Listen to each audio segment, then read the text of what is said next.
and welcome back, everybody, to another edition of the Rural Report. I am your Rural 2IC, and today we're going to take Prepping with Sarge up on a little video challenge that he put out a little while ago. And if you haven't seen it, basically he gave out the scenario of you are in a hospital visiting a friend or a loved one or whatnot, and all of a sudden there's a group of people coming in armed and causing a ruckus. Let's put it that way. And what would you do about it? And there's been quite a few people that have accepted the challenge and done some uh, really good analysis and different other things. And so I'm going to take a stab at it myself, to the point of we're going to look at this in a couple of different angles, because when we start doing these scenarios like this isn't a one size fits all. And technically, there is no right or wrong answer, because even if somebody says that you're going to grab some sort of scalpel, or you're going to get some sort of makeshift weapon or whatnot and go attack them head on, doesn't necessarily mean that it's the wrong answer, that they're going to make things worse, or they're going to come out on the losing end. Dumb luck can play into this, right? Maybe somebody that does that, maybe it inspires other people to unfreeze and do the same thing. And before you know it, all of a sudden there's an overwhelming majority, and maybe there's 20 people versus six. And yeah, the odds are against them, but hey, it's life. Crazy things happen. While I will disagree, I think that's a very bad idea. It doesn't necessarily mean it's wrong. So, what would I do? Well, this is kind of open to interpretation, because there's different setups all over the place. Are we talking about a small rural hospital out in the middle of nowhere? Um, Maybe you can have self-defense on you, and the things that you would do would vary greatly than somebody that's in Chicago or New York or something like that. Uh, Even here, if I go downtown Columbus in Ohio, they have security at the doors. They have metal detectors. They search your purses and make you empty your pockets and all that stuff. So you're probably not sneaking any sort of metallic self-defense objects in with you. But it's going to be one of those that, depending on which hospital you go to, it might be just a small single floor sort of a dwelling. It might be something to where it has many floors, 5, 10, 15 floor hospital. I mean, I know downtown here there's a helipad on the roof, right? But then again, I go in the other direction, not very far. It's a two-story, and the helipad is in the parking lot. So it's one of those. It depends on which hospital we're talking about, and all that. Now, for me, and this whole video is going to be speculation about what I would do. So take this with a grain of salt. And if you disagree, that's fine. It just means that you would do something different. And by all means, let me know down in the comment sections, or I encourage you, make a video of your own and tell us what you would do. But for me, first and foremost would be trying to gather intel. Okay. Uh, in his scenario that he gives out, he says that there's, I think he said six. Now, that is good and bad. It's good that we're not talking about 10, 12, 20 people, right? Six is somewhat of a small number. It's also bad because it's more than just one or two. If you're dealing with this situation, the less number of people that you have to deal with is a lot better. Now, this is the interpretation part, is because if anything, I would have in hopes of they would be the dumb kind, to where they would all basically pack together and move as a unit, because then you have a much better odds to where if all the commotion is coming from the east wing and you move in the opposite direction, it's putting distance between you and whatever the threat is.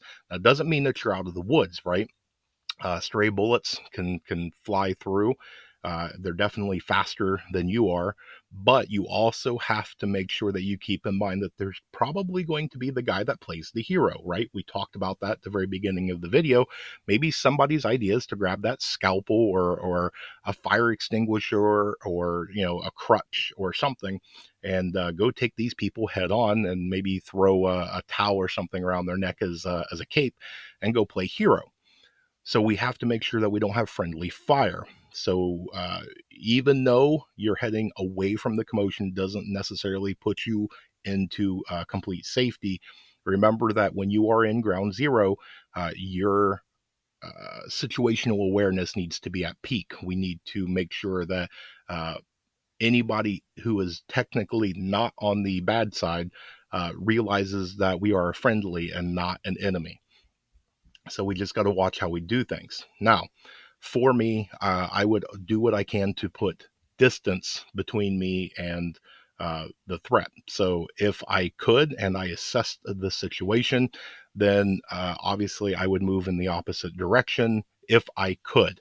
Now, if they are the smart kind, one would probably enter from one side, one would probably enter from the other side, thus containing people. Now, most hospitals have multiple entry and exit points, emergency exit points.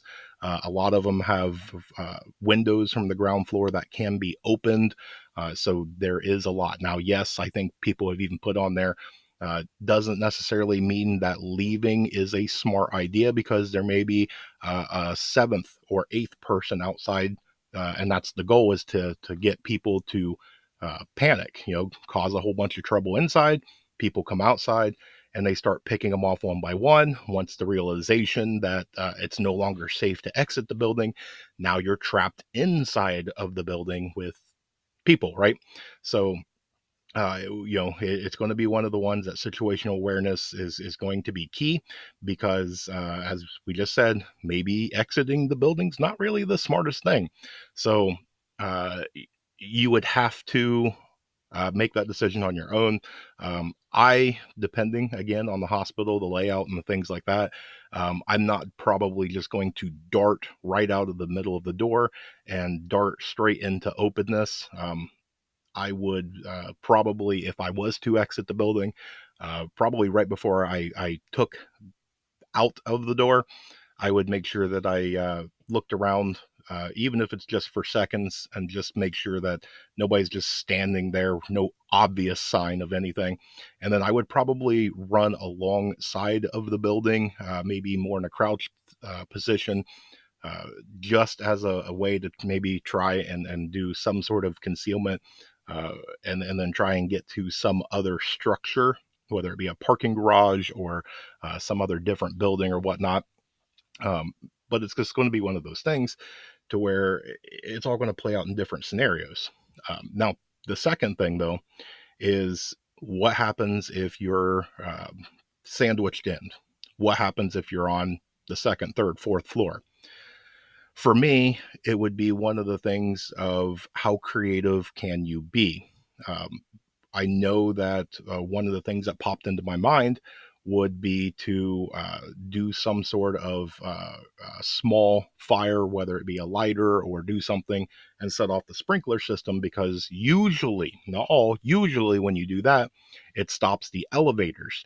If the elevators are not working, then you might be able to control access points on the only stairs that have access. If you can lock those doors, then maybe you control the points of entry, thus making your floor safer. And so you're taking away options from the bad people to get to you.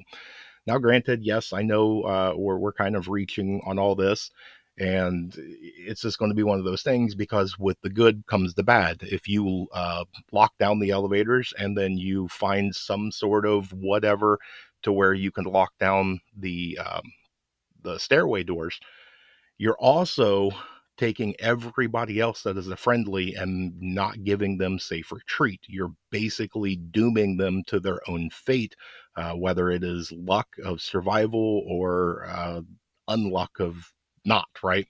So you have to be able to live with that um, decision that you're going to make, if that's what you're going to do. Uh, just because you lock the door and you are safe, there's other people out there that, they're trying to make things safe as possible as well. Maybe if all the commotion's on the first floor, maybe you can go down and lock the stairway doors from the stair hall to where you're thus containing it down and saving everybody above you. I suppose that's an option, but that means that you are going into danger, so you have to be very careful about that. I also had the idea of doing something to where you basically go up. Um, the access to the roof is usually only one, maybe two doors. And if you can get up to the roof, maybe you stand a much better chance, unless there's bigger buildings and there's a sniper and things like that. But if you can get to the roof, thus you put a lot of distance between people. You can signal for help. You can get help. Usually, a lot of places will have some sort of helicopter, or if it's not that big of a building, even a fire engine will be able to ladder assist and things like that. Um, and so that, I mean, that's definitely an option. Or you can barricade yourself into a room. That's probably one of the best options out there. If I was to barricade into a room, then I would, anything that's not bolted down that has some sort of mass is going in between, opening that door. Um, I would put something up first, probably the bed or something along those lines. Make sure that we block out the window. We don't want any sort of vision or visual awareness inside the room. I don't want anybody outside knowing that there's not anybody inside. Um, and then do the same thing for the windows. I don't want anybody outside knowing anything that's going on inside. And then again, put as many objects as you possibly can, even so much as going through and wedging things inside of the door frame, in between the door and the door frame. Anything that you can possibly do.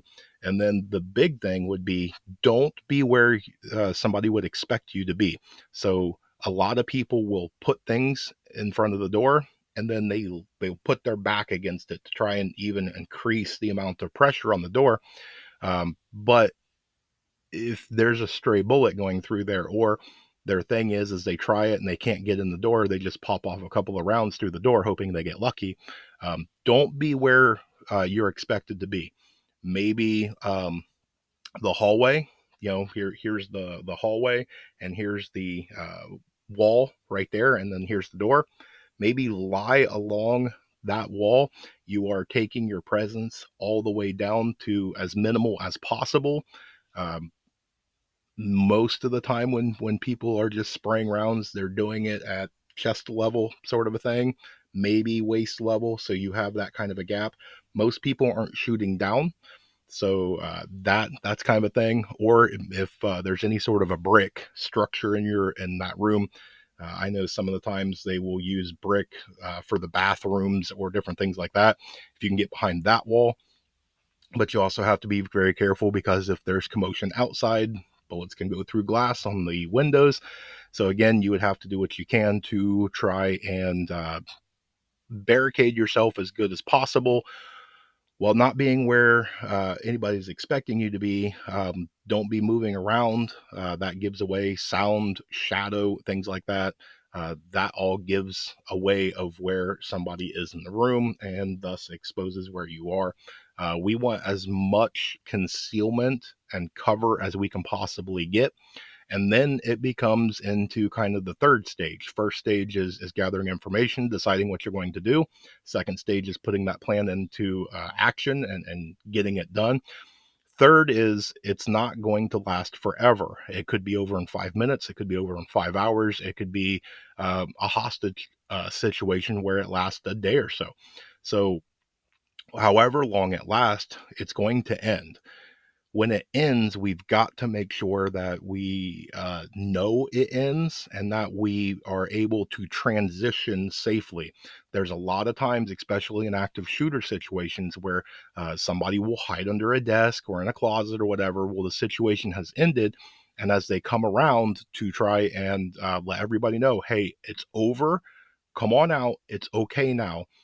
People are still in that panic mode and they will come out swinging, and uh, you don't want to do that, right? Your rescuer doesn't need to have to defend themselves when everything is over. But we also don't want to be tricked, right? The enemy can come through and go, hey, okay, guys, everybody's over. We got them. We're the police. Come on out. And then people come on out and then pow, pow, right? So we got to be careful on how we identify that, yes, this situation is over. In a case like this, what I would do would probably be that they're not jamming your cell phone or doing some sort of EMP or anything like that, would be to dial 911 and say, hey, I'm Bob Smith. I'm in the hospital. This is going on. I have somebody that's outside my door or going down the hallway saying it's over. I need verification, right? I very seriously doubt that they've hacked into the switchboard and somebody's going to be there saying, oh, yeah, Bob Smith, go on out. Everything's over. And it's not, right? So, doing various things like that to be able to know and verify that it's 100% over. So that way you're coming out actually into safety.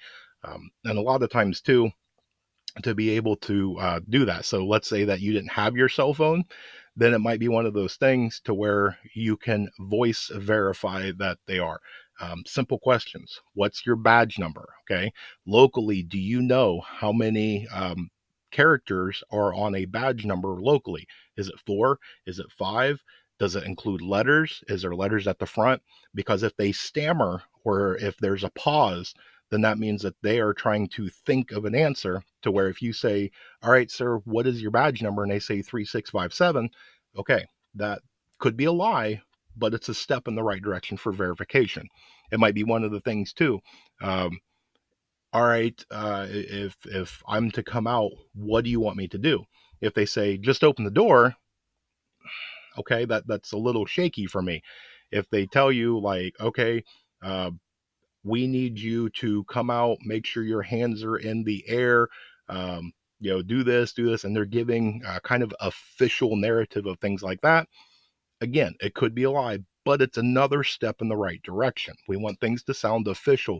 Most of these people that carry a badge are professionally trained, so they will be able to go through and give much more professional answers. Now, granted, if something like this is to happen, you're going to be in the flight, fight, or freeze. Okay. You're still going to be pumping panic and adrenaline, and it's going to be hard to take a step back. Okay. And go through these things. But I implore you, if this is ever a situation, any sort of a situation like this, to where it panics you, the first step is to stop for a second and try and get information so you know what's going on, because it just because there's a POW over here doesn't mean that there's a waiting POW over here. Okay, so that half of a second, 2 seconds to stop and gather some intel to figure out what we need to do. Once you get to a point that you can actually give it another minute of thought to where you can formulate a longer term plan, do that. Then put that plan into action. Get it done. Then once you are in a form of relative okay safety, now it's the point we can reassess. Are we safe? Can we be safer? Can we do something else that's different and better our circumstances? Can we help anybody? Is there anybody that is in of assistance? Just because you ran in and you barricade and everything's good, maybe all the stuff seems to be on the floor below you. Maybe it's a time to, peek out your window and go, hey, is there somebody out here that I can assist? Right. I personally, and again, this is all personal video. Um, I would not be able to sleep at night knowing that uh, I very, there was a very good chance that I could have helped somebody. For me, I don't want to be the one that just cowers away, knowing that I stand a good chance when there's an opportunity that I missed on somebody else getting hurt or worse, that I could have done something. So, but again, that's not for everybody, right? You can't help anybody if you're wounded or worse. So, top priority is your personal safety. So, but that's kind of the thought processes inside of Earl's head. Again, it's hard, right? If you've never gone through and experienced something like this, who knows what you're going to do? Best laid plans go out the window as soon as the first bullet flies. And so you can sit down and war game this out and change things as you go and come up with really, really good plans. But hey, hopefully we never have to actually see if our plan would work or not, right? So but there you go, that's what I've got for you. So again, I implore you guys, go out and if you disagree, or you have some changes to my plan, or you have a whole different plan or whatever, let me know down in the comments, or make a video yourself. I'm very curious to see. But that's what I've got for you guys today. Hope you guys have an amazing day, a blessed day. Stay tuned, because there's more information to come. And just like this scenario, remember, remain united, because we're all prepping in this together.